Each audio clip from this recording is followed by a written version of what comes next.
So hello friends, welcome again to our YouTube classes They Steve Tutorial Age। तो आज के इस lecture में हम लोग करने वाले हैं class 10 maths RS Agarwal chapter 1 real number exercise 1B question number 5। तो यहाँ तक हमने पार्ट 4 तक कर लिया है एंड पार्ट 5 की अब बारी है। यहाँ पे हमसे कह रहा है कि प्राइम फैक्टराइजेशन की हेल्प से आप HCF एंड LCM फाइंड कीजिए इन तीनों नंबर्स का। तो चलिए प्रोसीड करते हैं।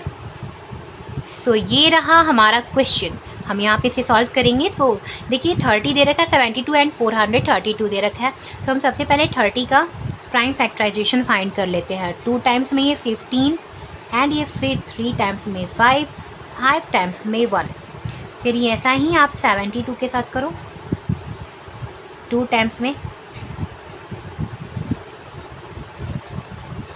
18 एंड ये आ जाएगा 9 एंड ये 3 3 जा 9, 3 1 जा 3। यहाँ पे भी आप कराओगे 2 1 जा 2 2 जा 4, 2 1 जा 2, 2 6 जा 12 एंड फिर आप यहाँ पे कराओ 2 1 जा 2 0 8 एंड यहाँ पे कराओ 2 5 जा 10, 2 4 जा 8, 2 2 जा 4, 2 7 जा 14 एंड यहाँ पे 3 9 जा 27, 3 3 जा 9 एंड 3 1 जा 3। यहाँ पे आपका आ जाएगा।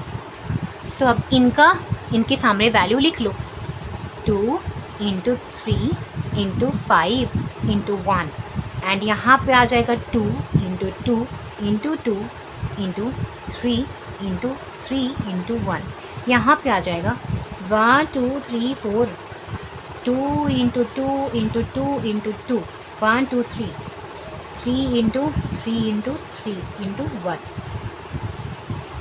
और जैसे हमने पिछले पार्ट में कर रखा था HCF के लिए, सो हम क्या करेंगे, पहले कॉमन टर्म ढूंढो जो तीनों में कॉमन हो। तो ये देखो 2 कॉमन है, ये वाला 1 कॉमन है एंड ये वाला 3 देखो तीनों में कॉमन है। ठीक है, सो इनको एक बारी लिख लो। 2 इंटू 3 इंटू 1, ये कितना आ जाएगा, 2 3 जा 6 हो जाएगा। यानी HCF कितना आ गया, 6 आ गया। अब LCM की बारी।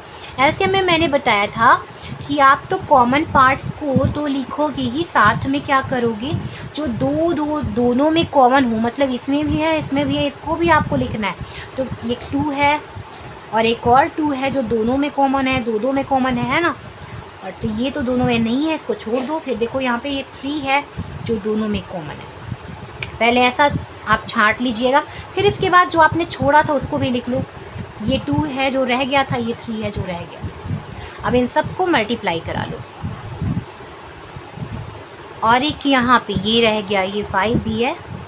सो अब आप इसका मल्टीप्लाई कराओ। सो ये आपको यहाँ मिलेगा 2160। तो ये आपका LCM हो गया। और मैंने पिछले वाले क्वेश्चन में बताया था कि अगर आपको यहाँ पे इनकी पावर के साथ कराना हो, मतलब ऐसा दिखा लो कि 2�3, तो आप ऐसा भी करा सकते हैं, वैसे भी बना सकते हैं, आप किसी मेथड से कर सकते हो। सो अब हम इसी क्वेश्चन में नेक्स्ट पार्ट पर चलते हैं। यहाँ पे कह रहा है 21 का फैक्टर करो। सुन लो, यहाँ पे कर लो 3 7 जा 21, 7 1 जा 7। यहाँ पे करो 14 7 1 एंड यहाँ पे करो 1 18 9, 3 3 जा 9, 3 1 जा 3। इनके सामने लिख लो 3 इंटू 7 इंटू 1। यहाँ पे लिख लो 2 इंटू 2 इंटू 7 इंटू 1, ये 7 है। फिर यहाँ पे लिख लो 2 इंटू 2 इंटू 3 इंटू 3 इंटू 1। अब सबसे पहले HCF कहता है कि जो तीनों में कॉमन है ऐसे कोई टर्म ढूंढो। तो यहाँ पे तो देखो 1 आ रहा है, 1 कह रहा है कि ये तीनों में कॉमन है। सो इसका HCF क्या हो जाएगा, 1 के अलावा तीनों में कॉमन कोई नहीं है। सो HCF इसका क्या हो जाएगा, 1 हो जाएगा। इसके बाद LCM तो कहता है कि कॉमन टर्म को तो लिखो ही, साथ में जो इन दो में कॉमन हो उसको भी लिखो। देखो ये 7 जो है ना, इन दोनों में कॉमन है, तो इसको भी एक बार लिख लो, एक बार लिखना।